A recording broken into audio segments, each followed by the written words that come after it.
Hey everyone, welcome back to another episode of Tam. Tonight we are going to the Met Gala and we're only going to discuss the best looks, starting off with Tyla, who I feel won the night. This is her Met Gala debut. She's in Balmain, looking absolutely perfect. The dress is also a one-time only situation. You see her getting carried up the carpet because she can't walk. It was that perfectly molded to her body that Oliver even had to cut it after the carpet so she could move around because she was unable to really do anything. As you just saw, she had to get carried.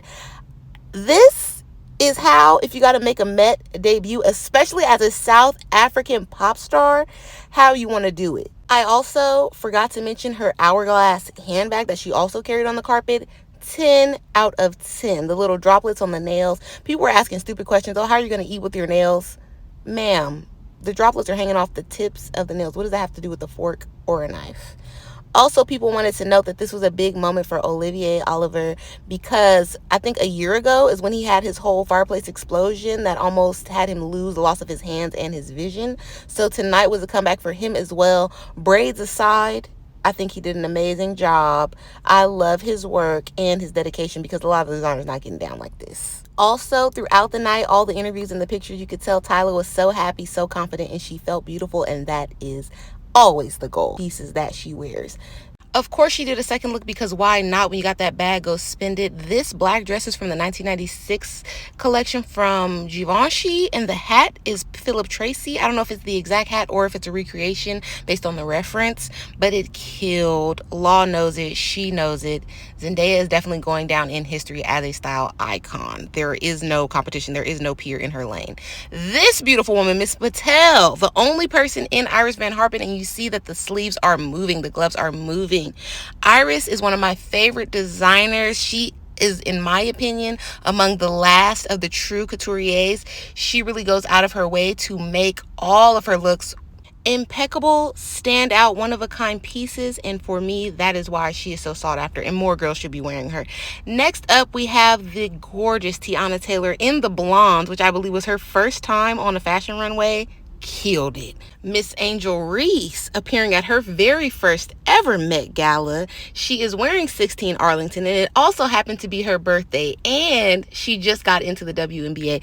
So Angel is kind of having the best week ever, in my opinion. She looks stunning. I love a girl that can do it all. She's killing them on the court. She's helping out her teammates, sharing her endorsement goods, her bounty, and that is why Angel Reese, sweetheart, you will always be famous. The shoes are Stuart Weitzman as well. That's where I got this coverage from. 10 out of 10 for the Baltimore Barbie, 0 notes. Next up, we have Elle Fanning, the Great, my favorite show on Hulu. I feel like since she's been in that show and wearing all of those very high-end structural vintage pieces, that has definitely upped her fashion game, and I'm here for every single bit of it. Here she is in Balmain. They're trying to say that he copied a similar look from Instagram designer, but whatever, okay? The messed ups are the messed ups. We're here. Elle looks ethereal, beautiful. Tyla was sand and she is water. People were saying they hope that both the Balmain girls got pictures together. I've yet to see any, but this for me was perfectly executed, perfectly styled. The hair and makeup, everything about it. Elle looked enchanting, extremely on theme. So happy for her, and I cannot wait to see what she wears in the next press tour coming up. British baddie Ray at her first ever Met Gala in Fendi. I love this so much for her because it matches her My 21st Century Blues aesthetic. 10 out of 10 Ray, no note. And I really, really, really love that she has a black stylist. One of my all-time faves, Miss Nicole Kidman, came to redeem herself from last year's Chanel travesty in this beautiful, sumptuous gown by Demna and Balenciaga. The old Hollywood glam is on 10. She looks incredible. The hair is a teeny bit lackluster, but what can you do? Next up is one of my absolute favorites of the entire night, Amy Griffin, dressed by Daniel Roseberry and Schiaparelli. This dress, I feel like you could wear it anywhere.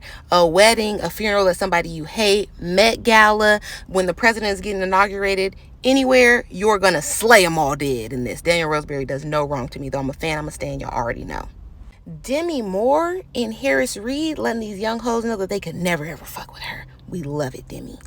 Kiki giving us queen, African queen in Marc Jacobs. I love the hair and makeup. The ponytail is the ponytail for me, Kiki. 10 out of 10. Next up, Gabrielle Union. Although initially I thought this was a mermaid core and it didn't fit, I appreciate it after the fact. She looked stunning on the carpet. She looked stunning in these shots. Her husband, Dwayne Wade, came. He knew he was the accessory. He did the perfect job.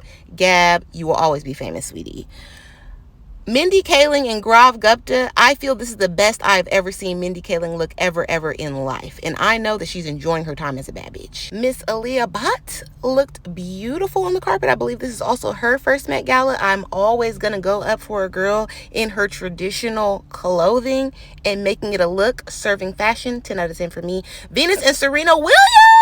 Now, Serena, we're not going to discuss, but Venus and Marc Jacobs, we love, and I would love to see her at more fashion events. Please get your sister on code. Y'all are too iconic, too rich for that travesty that we saw there, but Venus, 10 out of 10.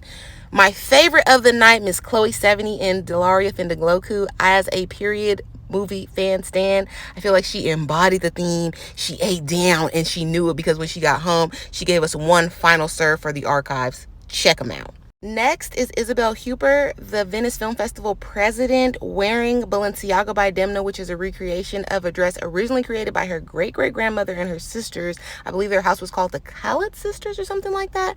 Beautiful dress. This captivated me all night. I was Googling, I was looking this up. The fabric, the execution, 10 out of 10, Demna, and I don't say that a lot about you.